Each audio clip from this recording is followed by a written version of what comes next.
दोस्तों, हमारे भारतीय इतिहास में कई ऐसे रहस्य हैं जो आज तक सुलझाए नहीं जा सके हैं। इनमें से एक ऐसा रहस्य है जो पूरे विश्व को हैरान कर रहा है, और वो है जगन्नाथ मंदिर का रहस्य। तो चलिए इस रहस्य को सुलझाने का प्रयास करते हैं। कहते हैं इतिहास को कभी मिटाया नहीं जा सकता। वो इतिहास ही है जो हजारों लाखों वर्षों में घटित हुई अतीत की घटनाओं को चलचित्र की तरह हमारे सामने रूबरू करा देता है। जगन्नाथ मंदिर भारत के ओडिशा राज्य में स्थित एक हिंदू मंदिर है। जगन्नाथ मंदिर को भारत के सबसे पवित्र मंदिरों में से एक माना जाता है। जगन्नाथ मंदिर के बारे में कई रहस्य हैं। एक रहस्य ये है कि मंदिर में स्थापित मूर्तियां अधूरी क्यों हैं? मंदिर का निर्माण कैसे हुआ? इस मंदिर में छुआछूत क्यों नहीं है? इन सभी रहस्यों को जानने के लिए देखते हैं सत्य घटनाओं पर आधारित ये 2D एनिमेशन वीडियो। ईश्वर की लीला अपरंपार है और स्वयं पूर्ण परमेश्वर इस मंदिर के निर्माण में किस प्रकार शामिल रहे हैं, ये बात आज तक आमजन के लिए रहस्य ही रखी गई। आइए उस सत्य से रूबरू होते हैं और जानते हैं आखिर कैसे बना उड़ीसा के तत्कालीन राजा इंद्रदमन, जो कि बहुत धार्मिक प्रवृत्ति के थे और श्री कृष्ण जी की इष्टतम रूप में पूजा किया करते थे। एक रात जब राजा इंद्रदमन आराम फरमा रहे थे, तब श्री कृष्ण जी उनके स्वप्न में आकर दर्शन देते हैं और उनसे कहते हैं,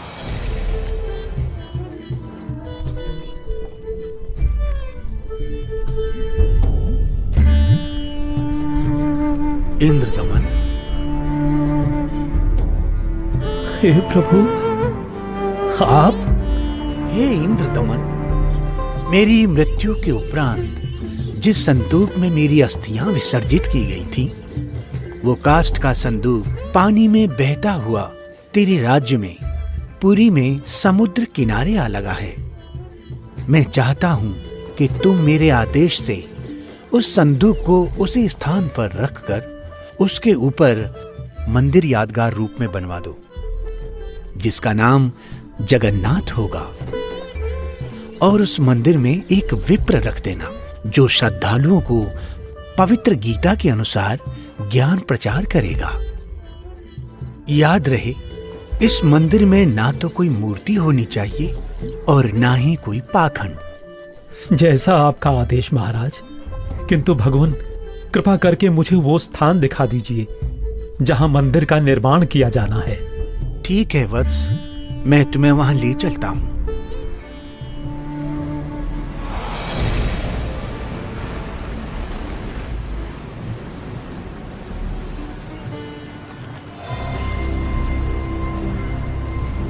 इंद्रदमन, यही वह स्थान है जहां तुम्हें हमारा मंदिर बनाना है।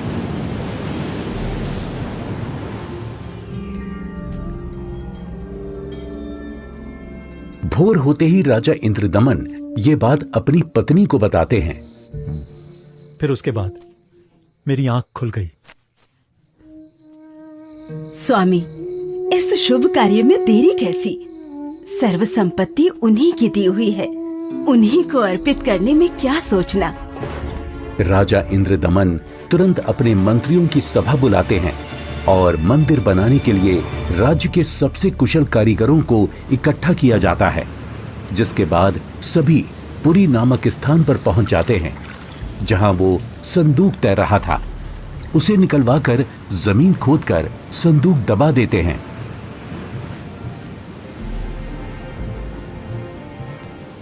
और देखते ही देखते उस संदूक के ऊपर मंदिर बनाने का काम शुरू हो जाता है।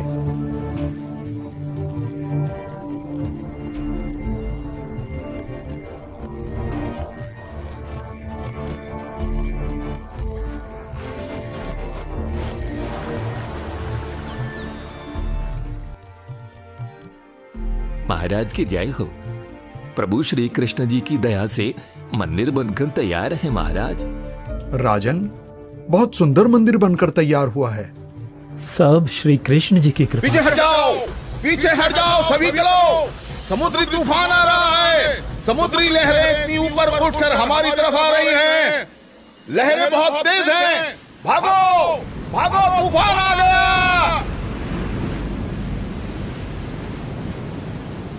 राजन, ये लहरें तो बहुत ऊंची हैं। हमें अतिशीघ्र यहाँ से निकलना होगा।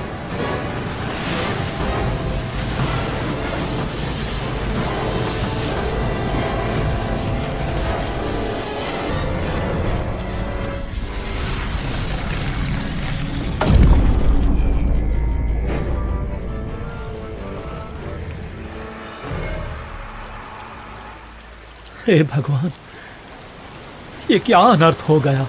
समुद्र की लहरों ने मंदिर को तहस नहस कर दिया है महाराज। जगन्नाथ मंदिर के तैयार होते ही समुद्री लहरों का आना और मंदिर को अपने आगोश में समा लेना, ये घटना सिर्फ एक बार नहीं अपितु 5 बार घटित होती है।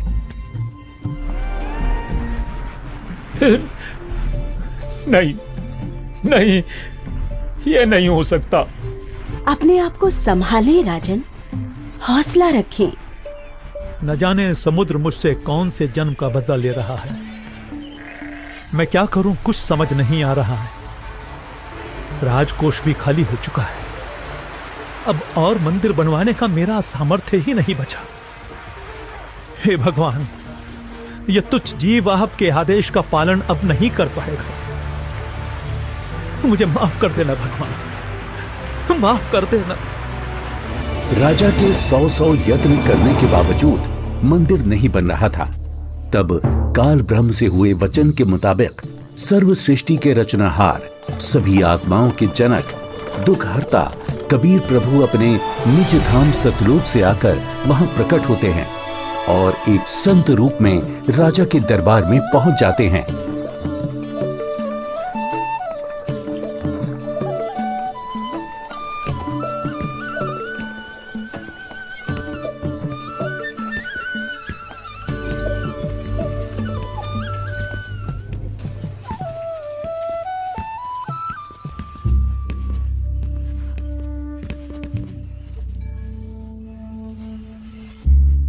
प्रणाम महाराज। प्रणाम। क्या बात है राजन, कैसे उदास बैठे हो? हे महात्मा जी, परमात्मा कृष्ण जी के आदेश से समुद्र किनारे मंदिर का निर्माण करवाया था, किंतु समुद्र ने उसे तोड़ दिया। अब की बार समुद्र नहीं तोड़ेगा, आप मंदिर बनवाओ। क्षमा करें महाराज, मंदिर 5 बार बनवाया है, परंतु 5 बार समुद्र ने उसे तोड़ दिया है।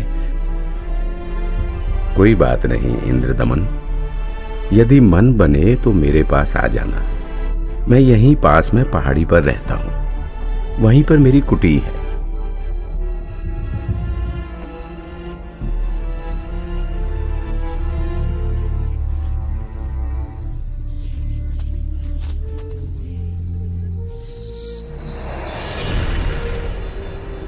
इंद्रदमन, एक बार फिर मंदिर बनवा दे। जो तेरे पास संत जी आए थे, तो उन्हीं से सहायता की याचना कर ले। वो कोई मामूली संत नहीं है इंद्रदमन। उनकी भक्ति शक्ति का कोई पार पार नहीं है।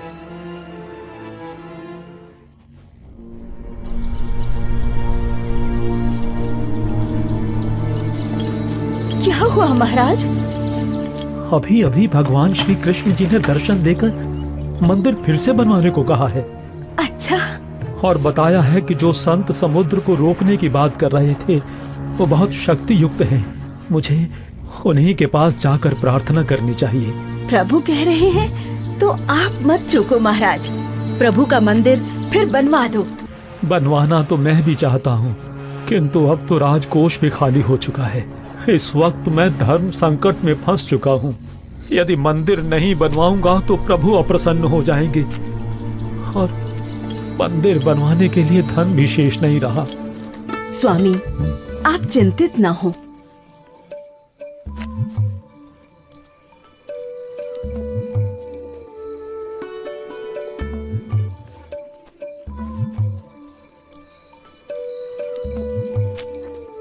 मेरे पास आभूषणों की कोई कमी नहीं है। किंतु रानी, आपके आभूषण। अभी उसकी चिंता आप ना करें राजन। आपका और मेरा दुख एक ही है, दो नहीं है। आप संकट में हैं, मैं इन आभूषणों का क्या करूंगी?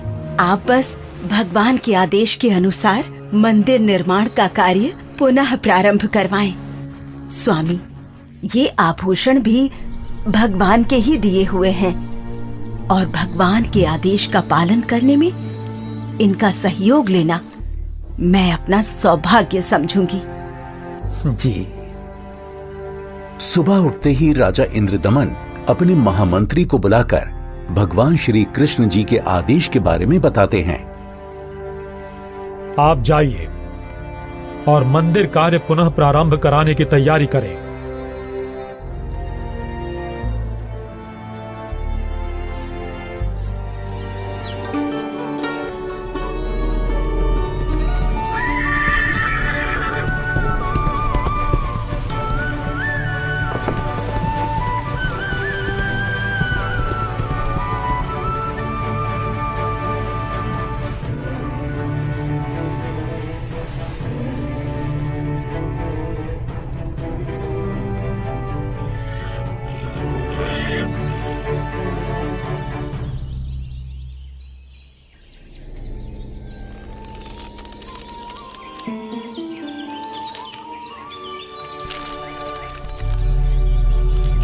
प्रणाम ऋषि जी।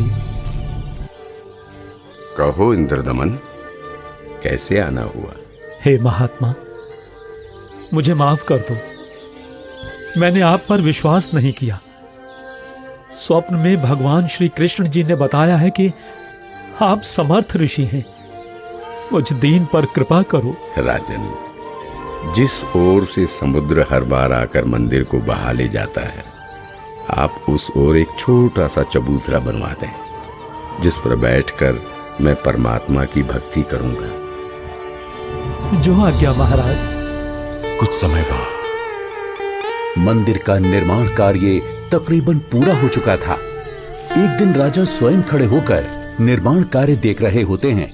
तभी वहां गोरखनाथ जी आ जाते हैं। प्रणाम स्वीकार करें महात्मन। इंद्रदमन, आप भगवान का इतना सुंदर मंदिर बनवा रहे हैं, किंतु सुना है कि इस मंदिर में कोई मूर्ति नहीं लगा रहे। ऐसा क्यों? मुनिवर क्षमा करें। भगवान श्री कृष्ण ने स्वयं स्वप्न में आकर मुझे मूर्ति लगाने से मना किया है। राजन, सपना तो सपना ही होता है। आपको हमारे आदेश का पालन करना होगा। मंदिर में भगवान कृष्ण की मूर्ति की स्थापना की जाए। हे महात्मन, जैसा आपका आदेश। हाँ, और याद रहे, मूर्ति चंदन की लकड़ी से बनाई जाए। राजा ने अपने मंत्रियों को बुलाया और विचार विमर्श करने के बाद अन्य संतों से कहा कि राजन, अकेले भगवान का मन कैसे लगेगा? मंदिर में भगवान श्री कृष्ण जी के साथ साथ बलराम और सुभद्रा की मूर्ति भी स्थापित की जाए। राजा ने मूर्ति बनाने के लिए एक कुशल कारीगर ढूंढने की बात कही। मंत्रियों ने 3 कुशल कारीगरों को बुलाकर मूर्तियां बनवाना शुरू कर दिया। अब एक तरफ मंदिर तो दूसरी तरफ मूर्तियां बनाने का काम चल रहा होता है, किंतु कुछ समय बाद पता चलता है कि जिस तरह मंदिर बार बार टूट रहा था, अब इस प्रकार मूर्तियों के भी अपने आप टुकड़े टुकड़े होने लगते हैं। और ऐसा 3 बार होता है, जिसे देख राजा इंद्रदमन बहुत चिंतित हो जाते हैं, किंतु भगवान से भक्त का दुख देखा नहीं जाता। इसलिए एक दिन जब राजा अपने दरबार में बैठे होते हैं और पूरा दरबार बिल्कुल शांत होता है, सबके सब इसी चिंता में होते हैं कि करें तो क्या करें। तभी वहां पूर्ण परमात्मा कबीर देव एक वृद्ध कारीगर यानी शिल्पकार का रूप धारण करके प्रकट हो जाते हैं।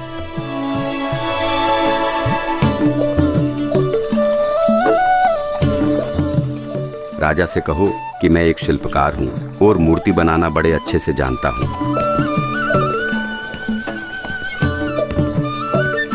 महाराज की जय हो। महाराज, बाहर एक वृद्ध व्यक्ति आया है और अपने आप को मूर्तिकार बता रहा है। आपसे मिलना चाहता है महाराज। अवश्य, उनको अवश्य आने दिया जाए। जो आदेश महाराज।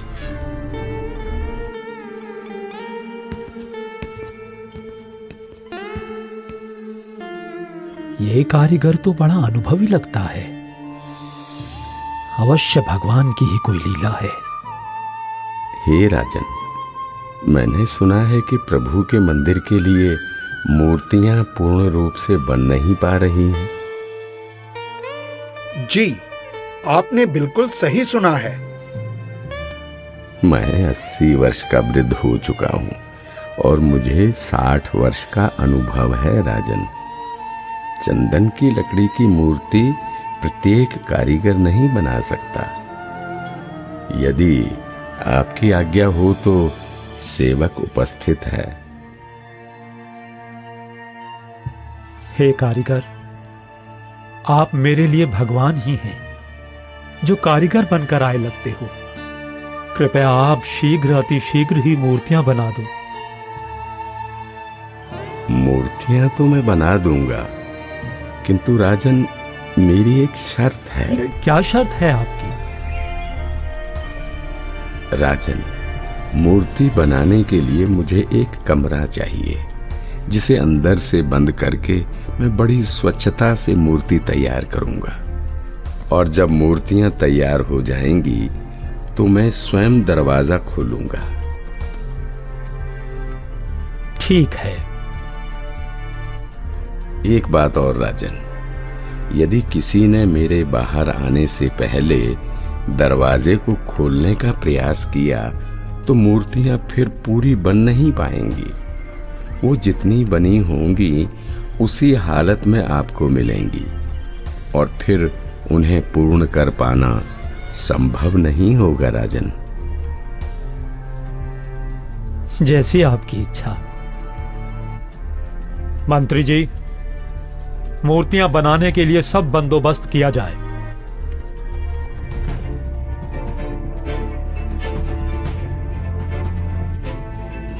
प्रणाम महात्मा जी। इंद्रदमन, मूर्तियां बनवाई क्या? आपकी आज्ञा का पालन पूर्ण रूप से किया गया है महात्मा जी, परंतु मेरा दुर्भाग्य है कि मूर्तियां बन नहीं पा रही हैं। बनते बनते ही सबके टुकड़े टुकड़े हो जाते हैं। मूर्तियां अवश्य बनवानी है राजन, अब बनवाओ। मैं देखता हूं कैसे टूटती है मूर्ति। हे नाथ जी, प्रयत्न किया जा रहा है। प्रभु का भेजा एक अनुभवी कारीगर बंद कमरे में मूर्तियां बना रहा है। राजा इंद्रदमन नाथ जी को सारी स्थिति से अवगत करवाते हैं और कारीगर की शर्त के बारे में भी बताते हैं, किंतु महात्मा नहीं मानते। वो मूर्तियां देखने की जिद करने लगते हैं और राजा के मना करने के बावजूद भी उस कमरे के सामने पहुंच जाते हैं जहां मूर्ति बनाने का काम चल रहा होता है।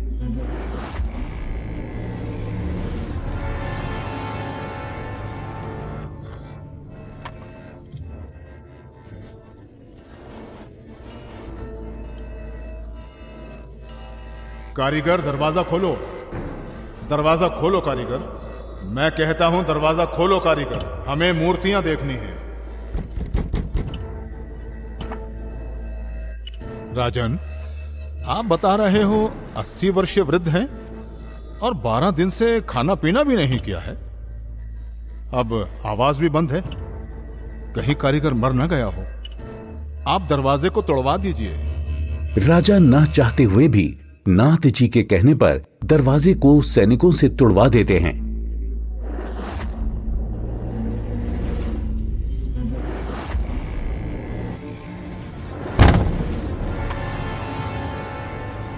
दरवाजा खुलने पर अंदर कोई कारीगर नहीं मिलता। वहां श्री कृष्ण, बलराम और सुभद्रा जी की 3 मूर्तियां रखी होती हैं, परंतु उन मूर्तियों के हाथ और पैर के पंजे नहीं बन पाए थे। ये देखकर सभी चौंक जाते हैं। हे भगवान, वो बुजुर्ग कारीगर तो यहाँ है ही नहीं। इसका मतलब वो कोई साधारण व्यक्ति नहीं थे, बल्कि स्वयं भगवान ही थे। मंदिर का निर्माण पूरा हो चुका है।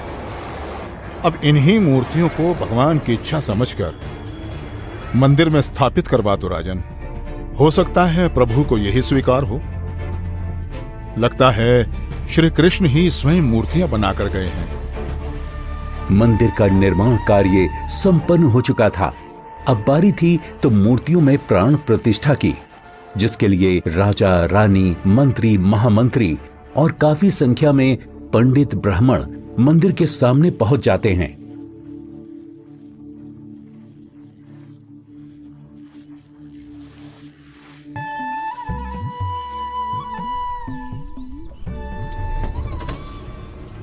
रे दुर्बुद्धि शूद्र, अपवित्र! देखता नहीं मंदिर का द्वार अपवित्र कर दिया तूने। शूद्र कैसे बन गई? भगवान ये कैसे हो गया? ये कैसे हो गया भगवान? कैसे हो गया? प्रभु क्षुब्ध हो गई हैं क्योंकि मुख्य द्वार को उस शूद्र ने अशुद्ध कर दिया है, इसलिए सब मूर्तियों ने शूद्र रूप धारण कर लिया। बहुत बड़ा अनिष्ट हो गया राजन।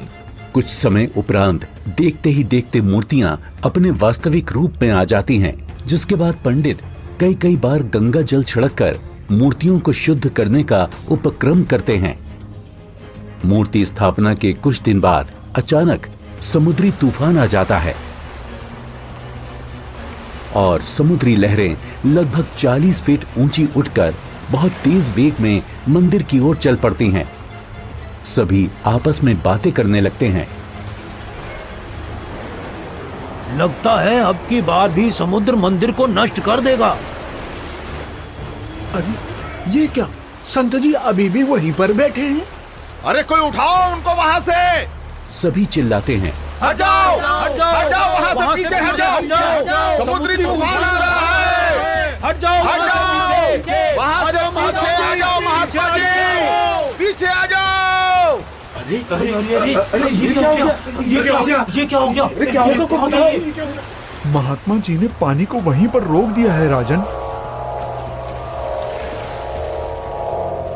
लगता है अब की बार मंदिर बच जाएगा।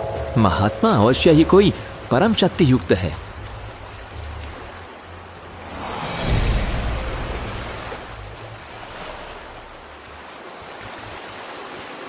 हे भगवान, मुझे रास्ता देने की कृपा करें। मैं मंदिर तोड़ने जाऊंगा। वत्स, ये मंदिर नहीं है। यहाँ पाखंड पूजा नहीं होगी, बल्कि गीता का ज्ञान सुनाया जाएगा। ये तो आश्रम है। आप जैसे बलवान को शोभा नहीं देता कि इसको विध्वंस करें। लेकिन मैं इसे अवश्य तोड़ूंगा, चाहे कुछ भी हो। अगर ऐसा है तो जाइए समुद्रदेव, तोड़िए।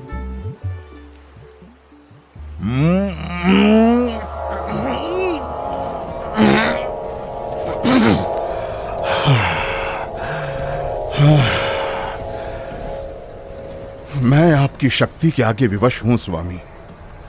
आपकी शक्ति अपार है। आप मुझे रास्ता देने की कृपा करें प्रभु। मैंने राजा इंद्रदमन को मंदिर की रक्षा का वचन दिया है। मैं मार्ग से नहीं हट सकता समुद्रदेव। आप ऐसा कुकृत्य क्यों करना चाहते हैं? जब ये कृष्ण त्रेता में श्री राम बनकर आए थे, तब इन्होंने लंका जाने के लिए मुझे अग्नि बाण दिखाए और मुझे भला बुरा कहकर अपमानित कर रास्ता मांगा था। लक्ष्मण, मेरा अग्नि बाण दो। लातों के भूत बातों से नहीं मानते। मैं ये मंदिर तोड़कर उसका प्रतिशोध लेना चाहता हूं। समुद्रदेव, प्रतिशोध तो आप पहले ही ले चुके हो।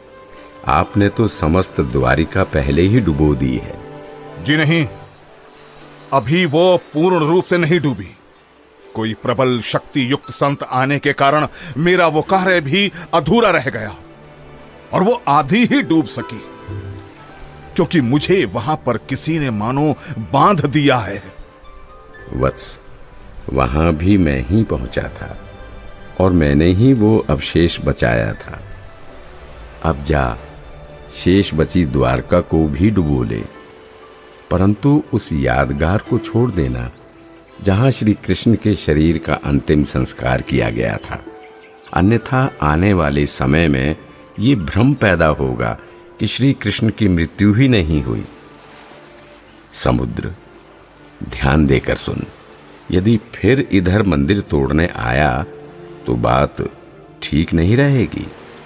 कबीर परमेश्वर के आदेश से समुद्र लगभग 1.5 किलोमीटर पीछे हट जाता है, जिसे देखकर वहां खड़े राजा, मंत्री, सैनिक और जनता सभी खुशी मनाने लगते हैं और जय जयकार करने लगते हैं संत रूप में आए कबीर परमेश्वर की। महात्मा की जय, महात्मा की जय हो, जय हो, जय हो, जय हो, जय हो।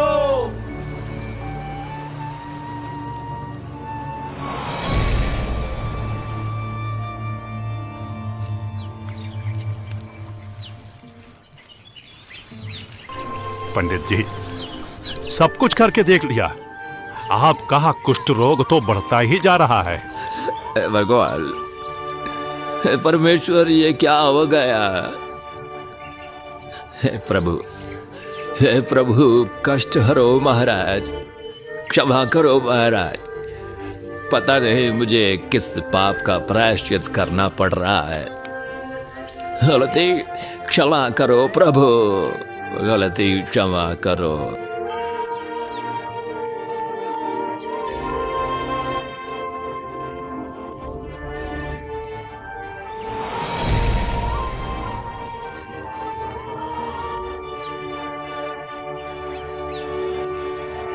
हे भक्त, तूने मुख्य द्वार पर खड़े एक संत को नीच जाति का समझकर धक्का दिया है। क्षमा करो महाराज, आगे से ऐसी भूल कभी नहीं होगी। आपका कष्ट निवारण मैं नहीं कर सकता, ये तो उन्हीं के पास जाकर क्षमा मांगने से और उनके पैर धोकर उस चरणामृत के पान से ही होगा। वो कोई साधारण संत नहीं थे, अपितु कोई परम शक्ति ही शूद्र रूप धारण करके वहां परीक्षा लेने के लिए पहुंची थी। यदि वो आपको हृदय से क्षमा कर देंगे तो ही आपका कष्ट निवारण संभव है, अन्यथा नहीं।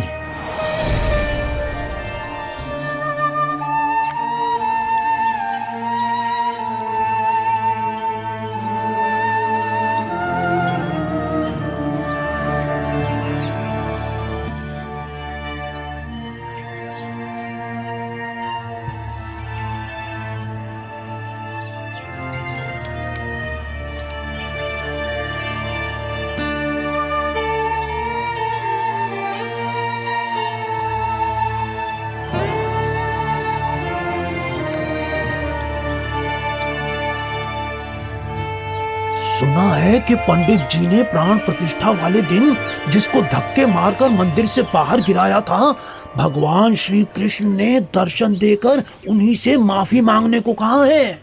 अच्छा? हाँ, मुनि की खोज सभी कर रहे हैं ताकि पंडित जी का कोढ़ का रोग ठीक हो सके। आसपास के पूरे क्षेत्र में घूमने के बाद भी जब परमेश्वर का वो शूद्र रूप कहीं दिखाई नहीं दिया, तब वापस मंदिर जाते समय पंडित जी मन ही मन भगवान से प्रार्थना करते हैं, प्रभु, प्रभु,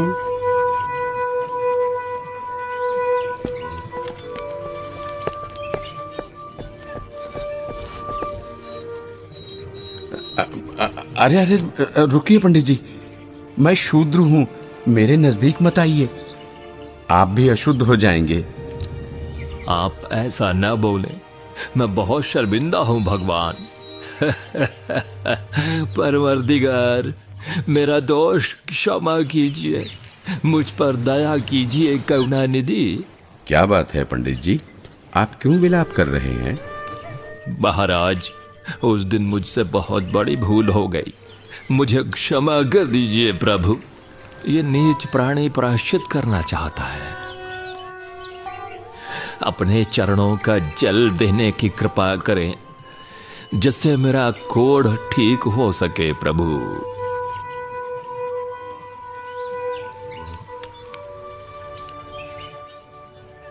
हे ब्राह्मण, इसे 40 दिन तक पीना तथा जल में डालकर स्नान करना। आज से 40वें दिन तुम्हारा कुष्ठ रोग समाप्त हो जाएगा। अब से भविष्य में इस जगन्नाथ मंदिर में किसी ने भी छुआछूत की तो उसकी भी यही दशा होगी, दंड का भागी होगा। जी महाराज, जी महाराज, जी महाराज, इस मंदिर में हम कभी छुआछूत नहीं करेंगे, नहीं करेंगे। आशीर्वाद है बच्चों।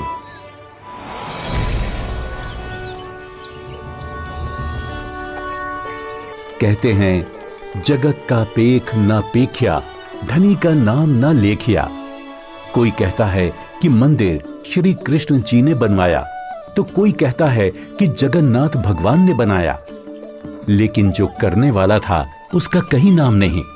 खैर, वो परमात्मा अपने आप में ही पूर्ण है, वो किसी महिमा का मोहताज नहीं।